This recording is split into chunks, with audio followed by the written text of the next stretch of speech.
नमस्कार, मैं हूं ब्रजेश कुमार और आप देख रहे हैं हमारा खास कार्यक्रम मुखिया जी मैदान में। आज इसी कड़ी में हम मौजूद हैं करगहर प्रखंड के बभनी पंचायत में। हमारे साथ बात करने के लिए उपस्थित हैं मुखिया प्रत्याशी वरुण सिंह जी उर्फ छोटेलाल सिंह जी। सर, सबसे पहले आपका बहुत बहुत स्वागत है हमारे चैनल पे। बहुत बहुत धन्यवाद आप सभी का। सबसे पहला सवाल मुखिया जी कि इस बार आपके पंचायत में 12 प्रत्याशी हैं। सब लोग अपना अपना चुनावी दौरा कर रहे हैं, सब अपने अपने जीत का दावा कर रहे हैं। आपको क्या लगता है, क्या माहौल है इस बार बभनी पंचायत का? जो जनता, जो मतदाता निर्णय लेगा और सिर्फ चुनावी दौरा कर लेने से अगर चुनाव का परिणाम आता है तो 12 के 12 जीत जाते हैं। इसलिए जो कार्य हम पहले से करते आ रहे हैं, हम लोग सिर्फ चुनावी दौरा, आप देख रहे होंगे कि हम अपने गांव में अपने घर पे बैठे हुए हैं और बहुत ही सुकून से बैठे हैं। इसलिए नहीं कि हम चुनावी दौरा नहीं कर रहे हैं, हम चुनाव में लोगों से मिल रहे हैं, लेकिन एक सुकून मुझे है कि मैंने जो कार्य मुझे पहले करना था वो करके मैं बैठा हूँ। और प्रत्याशी की तरह नहीं कि आज चुनाव आ गया तो लोग आ करके, और एक कहावत है ना कि बरसात हुआ तो बरसाती मेंढक की तरह लोग इर्द गिर्द ट्राट करने लगे। तो हम लोग का पिछला 5 साल का मेहनत इस चुनाव में रंग दिखाएगा। क्योंकि पहले से भी मुखिया ही आपके घर में रही है, बड़े भाई आपके मुखिया रहे हैं। इस बार का चुनाव जो है थोड़ा अजीब तरह का है माहौल, क्योंकि लंबा प्रत्याशियों का लिस्ट है, सब लोग अपनी अपनी क्वालिटी गिना रहे हैं। लोग वरुण सिंह को वोट क्यों देंगे? हाँ, वरुण सिंह को क्यों वोट देंगे?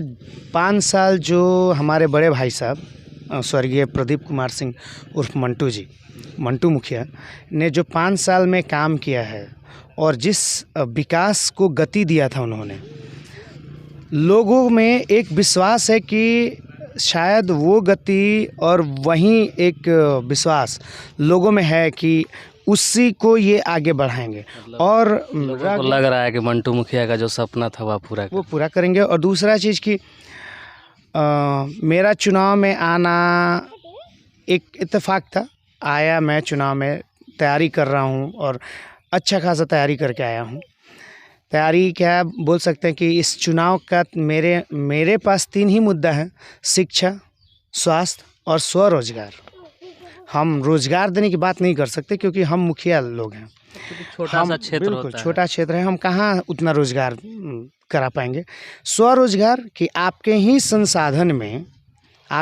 कम संसाधन में ज़्यादा से ज़्यादा उसको हम किस तरीके से करा सकें, किस तरीके से आपको कौन सा साधन, कौन सा उपाय कराया जा सके जिससे आपके ही थोड़े से संसाधन में ज़्यादा से ज़्यादा ताकि आपको पलायन ना करना पड़े। चूँकि अक्सर देखा जाता है गाँव के बच्चे जो हैं वो थोड़ा सा शिक्षा प्राप्त करने के बाद भी या मैट्रिक पास करने के बाद ही कमाने के चक्कर में बाहर चले जाते हैं। बिल्कुल, पलायन का बात है तो मेरा मानना है कि अगर हम अपने ही संसाधन में, जिस स्वरोजगार की मैं बात कर रहा हूँ, उस स्वरोजगार में हम अपने ही संसाधन पे सिर्फ काम करें और उसी को हम आगे ले जाने की कोशिश करें तो पलायन बंद हो जाएगा। क्योंकि बहुत सारा ऑप्शन है। हम बगल में जमुहार में, आप जैसा कि जानते हैं कि जमुहार में मैं असिस्टेंट प्रोफेसर के रूप में कार्यरत भी हूँ। तो हमारे यहाँ एग्रीकल्चर की भी पढ़ाई होती है। तो हमारे यहाँ जो प्रोफेसर्स हैं एग्रीकल्चर में, उनसे सीखने को बहुत कुछ मिलता है कि वो बताते हैं कि आज हम लोग जो धान, गेहूँ सिर्फ इसी में उलझ के रह जाते हैं, इसी खेती में। मशरूम की खेती हो रही है हमारे यहाँ, आपको पता है। अभी भी हमारा क्षेत्र जो है पारंपरिक खेती की तरफ ज़्यादा है, कमर्शियल खेती नहीं हो रहा है। तो उस पे ही ध्यान देना है और उसके लिए लोगों को संसाधन दिलाना और उन लोगों को जो जिस तरीके के खेती जो आप जो बोल रहे थे कमर्शियल खेती में जो है वो लोग इसलिए नहीं कर पाते कि मार्केट नहीं मिलता है उनको बेचने का वगैरह वगैरह। इसी के लिए मैं प्लेटफॉर्म तैयार करना चाह रहा हूँ। क्योंकि आपको पता होगा कि हमारे यहाँ जमुहार बगल के गांव में स्ट्रॉबेरी की खेती होती है, जो हम महाराष्ट्र से मंगाते थे। स्ट्रॉबेरी हमारे यहाँ खेती हो रही है। तो हम सोचे कि जब स्ट्रॉबेरी यहाँ पे उपज करे तो आखिर मार्केट है तब तो। मशरूम, आज कल तक मशरूम बहुत गिने चुने लोग जानते थे, आज मशरूम हर दुकान पे मिलता है। तो मिलने लगा है, बिल्कुल। सब्जी के दुकान पे मशरूम बिल्कुल मिलता है। बिल्कुल, तो मैं उन्हीं सारी चीज़ों पे फोकस करना चाहता हूँ और उसी में इस पंचायत का और पंचायत के लोगों का विकास देखना चाह रहे हैं। क्योंकि हर कोई जब चुनाव लड़ता है तो अभी जो निवर्तमान मुखिया हैं उनकी कुछ ना कुछ कमियां होती ही हैं, तो लोग गिनाते भी हैं। उन कमियों के बारे में भी हम आपसे जानना चाहेंगे। नल जल कितना सक्सेस है बमभनी में, चूँकि और प्रत्याशी जो है वो नल जल पर बड़ा टारगेट कर रहे हैं। नल जल जो नीतीश कुमार का जो बहुत बड़ा ड्रीम, मतलब कि ड्रीम प्रोजेक्ट था, वो पूरी तरीके से पंचायत में आकर के फेल हुआ है। हर पंचायत में, वो सिर्फ मेरे ही पंचायत, मैं अपनी ही पंचायत का बात क्या करूं, और भी पंचायत में, और वहीं सेम हाल मेरी ही पंचायत में है। आप चलिए दिखाते हैं नल जल योजना, मतलब जो जिस तरीके से फेलियर दिख रहा है उसमें आप देखेंगे कि रास्ता चलना मुश्किल है। पाइप डालने के लिए रास्ता कोड़ दिया गया। बिल्कुल बिल्कुल, गली में लोगों का आप देखेंगे कि पानी लगा हुआ है, तो ये पूरी तरीके से फेल है। और इसमें मुखिया को जो लोग काम कर रहे हैं नल जल में, जो प्रतिनिधि इसमें लगे हुए हैं, हम चाहेंगे कि सरकार उसका एक जांच कराएगा आगे चल के। बभनी पंचायत जो है, इसमें कुछ टोला भी इधर क्षेत्र में आते हैं, बहुत कच्चे मकान भी हैं। जी जी, तो क्या वरुण सिंह उन लोगों को पक्का बनवा पाएंगे, इंदिरा आवास दिलवाएंगे क्या? ये तो अधिकार है, क्योंकि ये अब तक तो मिलते नहीं आया है।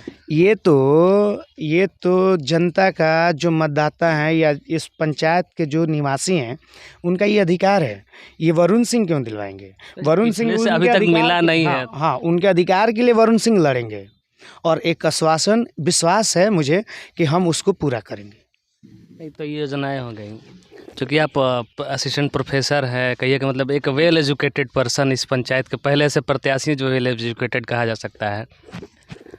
इस बार अगर आप मुखिया बन जाते हैं, 10 तारीख को काउंटिंग हो गया, आप विजय प्राप्त कर लेते हैं, बभनी पंचायत के लिए नया क्या करेंगे? योजना पर तो सब काम करता है, उससे हट के कुछ नया क्या करेंगे? सबसे पहले तो बहुत बहुत धन्यवाद कि आपने विजय घोषित कर दिया अभी।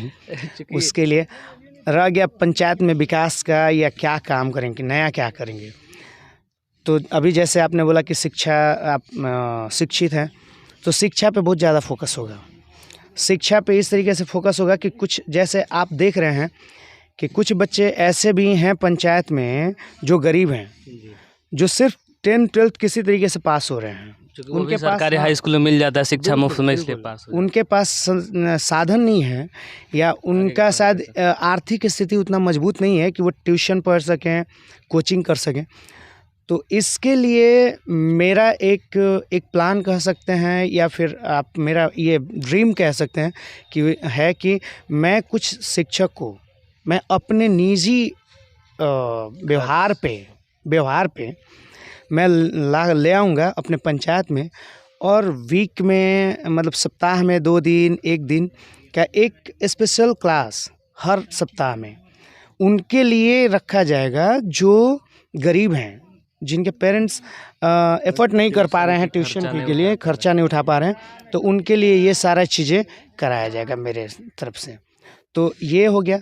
दूसरा, लाइब्रेरी आप देखेंगे कि पंचायत में करीब 7 गांव 8 गांव 7500-8000 लोगों का आबादी है। उस पूरे पंचायत में आप देखेंगे कि लाइब्रेरी नहीं है, जहाँ पे बच्चे जा कर के, जहाँ उनको कुछ किताबें मिल जाए आसानी से। ऐसे भी बच्चे हैं जिनके पास बुक भी नहीं है और कंपटीशन की तैयारी कर रहे हैं, तो उनके लिए एक जगह जहाँ बैठ कर के पढ़ सकें, तो लाइब्रेरी की व्यवस्था कराया जाएगा। तो ये लाइब्रेरी वाला व्यवस्था सिर्फ पंचायत के केंद्र में ही होगा कि हर गांव के हिसाब से होगा? कोशिश होगा कि हर गांव में हो, लेकिन वो कम से कम पंचायत में हो जाएगा तो कुछ तो काम चलना शुरू हो बिल्कुल जाएगा। बिल्कुल, कहीं तो शुरुआत हो पहले। नहीं तो ये तो आपका शिक्षा वाला मॉडल को आप क्लेरिफाई कर दे, स्वास्थ्य में किस तरह से काम करेंगे?